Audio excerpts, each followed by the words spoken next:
Hello, Assalamu alaikum. All are doing good. নিয়ে আসলাম another blog আপনাদের সামনে।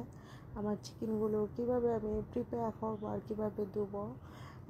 আগের ভিডিওতে চিকেন কাটিং দেখিয়েছিলাম, কিন্তু চিকেনগুলো কয় ভাগে ভাগ করলাম, কোনটা কী এভাবে স্পেসিফিক বলা হয়নি। ভিডিওটা মানে ভয়েস ওভার হয়ে গিয়েছিল। তো এখন আপনাদের দেখাচ্ছি আমি এই বড় ঝুড়িটার মধ্যে এই চিকেন শাহি কুরমা করব বা রোস্ট করতে পারেন আপনি। এখানে লেগ পিস আর মানে ডাকনার পিস আর 2 পিস থাই ছিল, মোট 10 পিস ছিল। আর এই মানে হলুদ আমি এই জন্য আমার ছোটো একটা মাল্টি কুকার বলতে পারেন, এটাতে আমি সবসময় গরম পানি চাই এভরিথিং প্রিপেয়ার করি।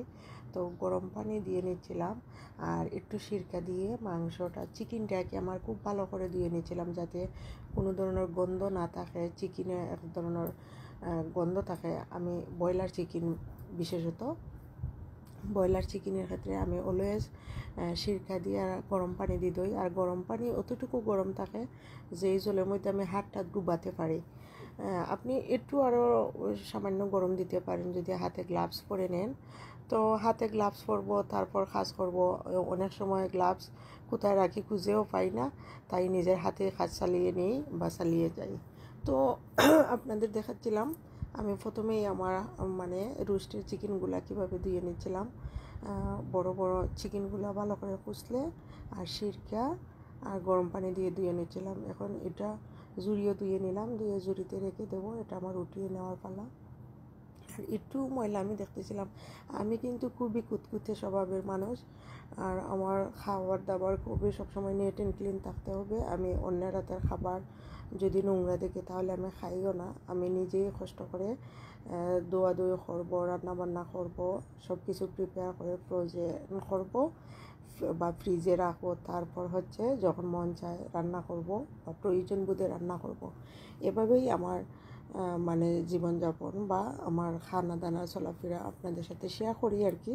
তো আপনারা দেখে হয়তো বুঝে যাবেন। আর আমি অলওয়েজ একটু সিক অনুভব করতেছি গরম ঠান্ডার মধ্যে, বারবার কাশি দিচ্ছি, আপনারা বিরক্ত হবেন না। তো এখন দেখতেছেন আমি লেয়ারে চিকেনগুলো যখন নিছি আর কি, আপনাদের স্পেসিফিক বলা হয় নাই, সেই জন্য এই চিকেনগুলো আমি কিভাবে ধুচ্ছি আর কিভাবে কী করতেছি আপনাদের এটাও দেখিয়ে দিলাম।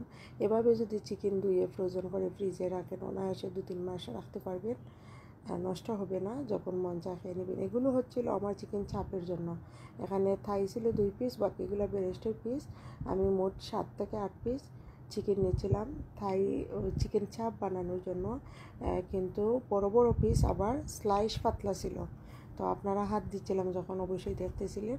আর এই প্লেটের এই চিকেনগুলো ছিল আমার চিকেন সাসলিকের জন্য। এখানে সবজি, ক্যাপসিকাম, চিকেন সব কিছুই ম্যাগনেট করে এরপরে সাসলিকে ঢুকিয়ে একটা একটা করে তারপর আপনি চিকেন সাসলিক বানিয়ে নেবেন। ডুবো তেলেও ভেজে নিতে পারেন, গ্রিলও যেভাবে করেন এভাবে করে নিতে পারেন, আপনার মর্জি।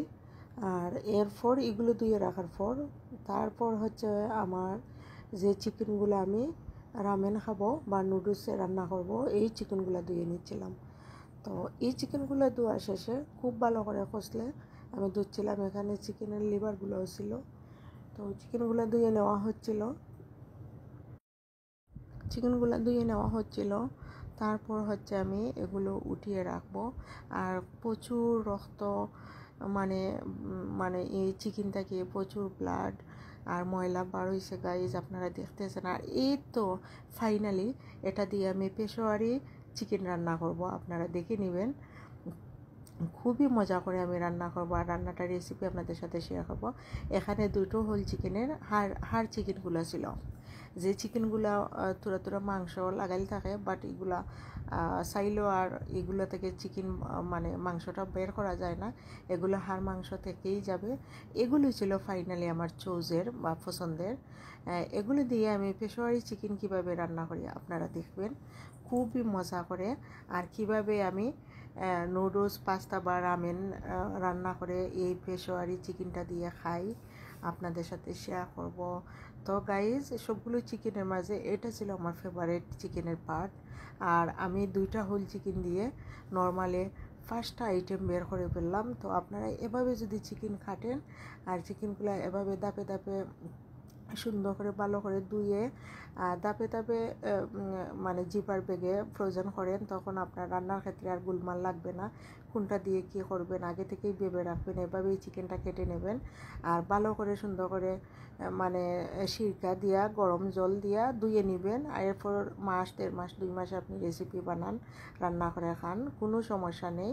তো থ্যাংকস ফর ওয়াচিং।